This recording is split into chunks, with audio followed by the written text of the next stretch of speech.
Hello everybody, we are here Saturday. It was the final day with all the final races. We had 4 drivers racing today.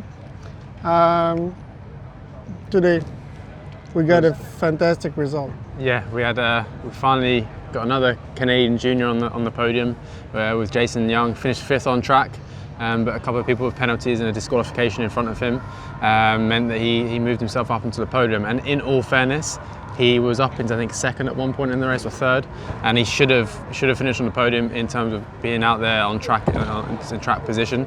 It's just one driver made a really rough move on him and forced him back to around 7th or 8th, and he worked himself back to 5th on track. Position exactly. Right on the spot. So he worked himself back to 5th on track. He actually drove fantastic, so smart again, just like in the pre-final and the 3rd heat. Just constantly just picked his way forward. He didn't do anything stupid, and like I said, even when he dropped back, it wasn't really his fault. Driver went up his inside and made a really hard move, a sort of move you do on the last lap for the win. And unfortunately, he was on the bad end of that move. But yeah, fantastic in the end to finally have another Canadian back on the podium. I think this is the first time since Parker Thompson back in 2012 in junior. So yeah, very happy for Jason. Oh and no, here we had in junior we had.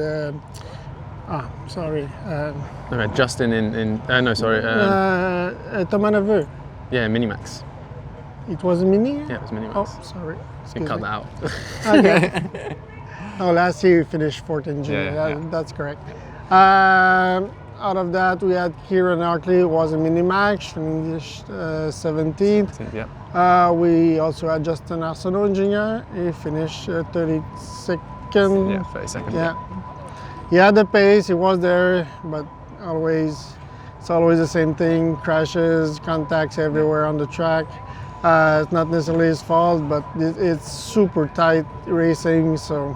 Yeah, the junior and senior races, honestly, you could flip a coin to see who was going to win. With the such fast straight here and the draft, it was impossible to tell who was going to win, sort of thing. I would personally say the only real racing we saw was DD2 and DD2 Masters, which is more of a traditional race. Yeah, the draft is there still, but it's not as strong as junior and senior. So there we saw some really good racing in DD2 and DD2 Masters. Made me wish I was out there, if I'm honest. And even Micro Mini was fantastic. The racing was awesome. Mini Max was a bit chaotic the last lap. The guy who was 5th coming into the last corner ended up winning because of, coming into the 2nd to last corner because of crashing. And the Micro Max was great as always. The young kids put on a real good show.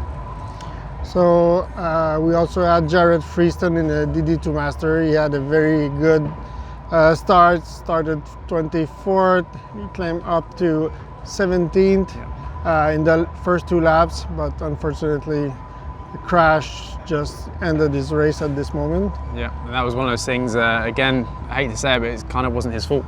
2 guys in front got tangled together and he turned up the inside, and when those 2 guys sort of got off of each other, the one next to Jared turned into him, and the cars got connected together, and he tried to get his car off of him and he couldn't do it at all. Even the marshals had to get 3 marshals around to lift his car off, so it really stuck together.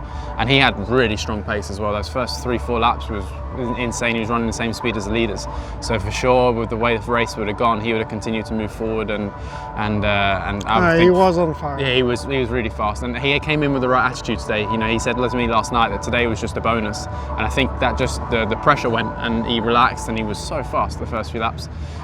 So it's an unfortunate ending to him. Hopefully though he'll come back next year, and I generally think if he comes back next year we could be fighting for a solid top 10, even for a podium with him, so really good. So just maybe a general reflection about Team Canada for this week. I've said it a few times in these videos, I think just unlucky, in all fairness, with a lot of guys, problems in qualifying. The way this track's laid out for qualifying was tough. For Patrick Woodstoff, really struggling in qualifying. Noel Dowler, the same thing. Unlucky to be 1 point out for Noel and DD2. Yeah. The way the crashing and things went as well, for example, Jason, he could have maybe, if he was starting on the front row for the final, he could have maybe done something different, maybe even won the final. So it's just unlucky in general. But overall our pace was fairly solid, in all fairness, with the Canadian drivers. So unlucky weekend, but that unluckiness we've brought out a podium, I guess, with Jason. So at least we got to celebrate something out of today. Yes. So thank you very much. That was our last video about this event, the 20th edition of the Rotax Max Challenge Grand Final. We still don't know where it will be next year, but hope that we'll have the same great weather as we had throughout the week. Yeah, judging on the rumours going around, I'm pretty sure the weather's going to be great, and I'm pretty sure the event will be something special. Okay, thank you, Ben. Thanks.